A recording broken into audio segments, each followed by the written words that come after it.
I'm not terribly impressed. You know, we don't need any more stupid in Wisconsin.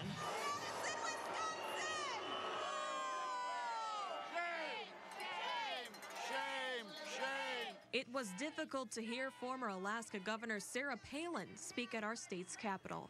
She has a message that she wants to take away funding from schools, cut taxes for the very wealthy. The vast majority of people here letting her know that she's not welcome.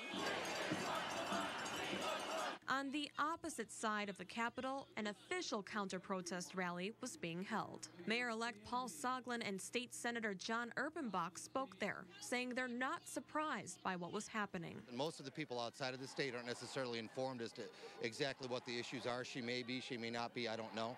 But again, I think people who live in Wisconsin and have followed things very closely are the ones who we need to listen to. I hope she learns something. I mean, as I said when I got a chance to speak today, I can see democracy from here.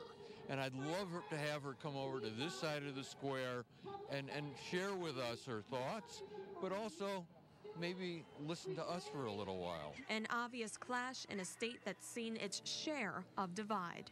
I think the people of Wisconsin are far above her. They can see through her. In Madison, Julia Fellow, 27 News. Ladies and gentlemen, Sarah Palin. As Sarah Palin was introduced, the vocal crowd took it up a notch, shouting and booing loud enough to drown out the loudspeakers. It didn't bother Palin. These are the front lines in the battle for the future of our country. She didn't ignore the fact the Tea Partiers were surrounded by union supporters. Instead, she geared the first part of her speech towards them. I'm here today as a patriot, as a taxpayer, as a former union member, and as the wife of a union member. She adopted the union battle cry of solidarity. Real solidarity means coming together for the common good. This Tea Party is real solidarity. She complimented Governor Walker and the legislature. Well, I'm in Madison today because this is where real courage and real integrity can be found. Not that anybody in the back could actually hear what she was saying. I'm standing no more than 100 yards away from the stage where Sarah Palin is speaking, and I can't hear a single word she's saying. If she wasn't on the big screen, I wouldn't even know she was up there at the moment.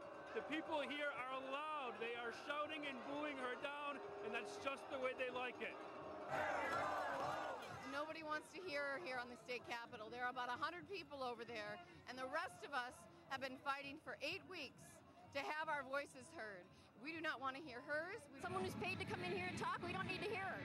We know what the Tea Partiers have to say, and we don't need to hear it.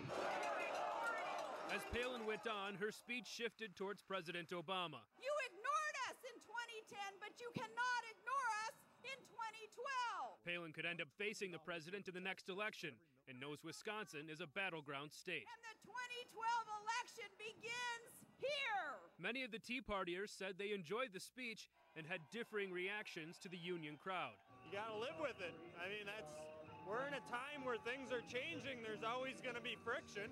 I mean, you got to try to keep it peaceful. I didn't like the little bit of pushing and stuff I saw. The crowd was very polite and responded. It was unfortunate there was so much background noise, but the kids have got to play, and we're used to listening to the kids play. Blowing them horns, you sound like a bunch of Viking fans. They want to do that, go to Minnesota. The one thing everyone could agree on, it was worth the wait to watch Palin take the stage, even if not everybody heard what she said. Zach Schultz, NBC 15 News. How you doing?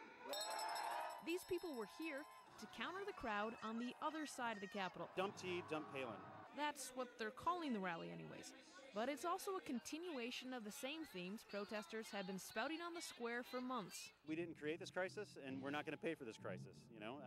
We're taxpayers too. Though the gathering on this side drew less of a crowd, DePula said recent history can't be forgotten.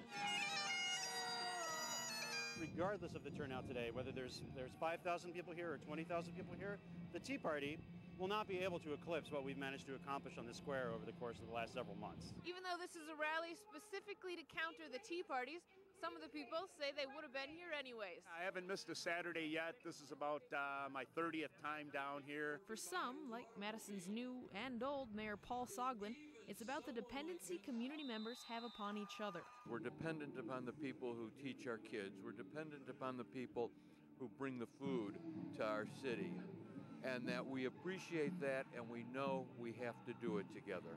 And no matter where you fall along the political spectrum, some, like Kathy Ponzer, say having two big opposing rallies is just democracy in action. We each get to come out here and have our say, and I just hope it remains very peaceful. At the Capitol, Rachel Balian, NBC 15 News. Capitol Police estimate 6,500 people were outside on the Capitol grounds this afternoon. One person was cited for disorderly conduct and resisting arrest.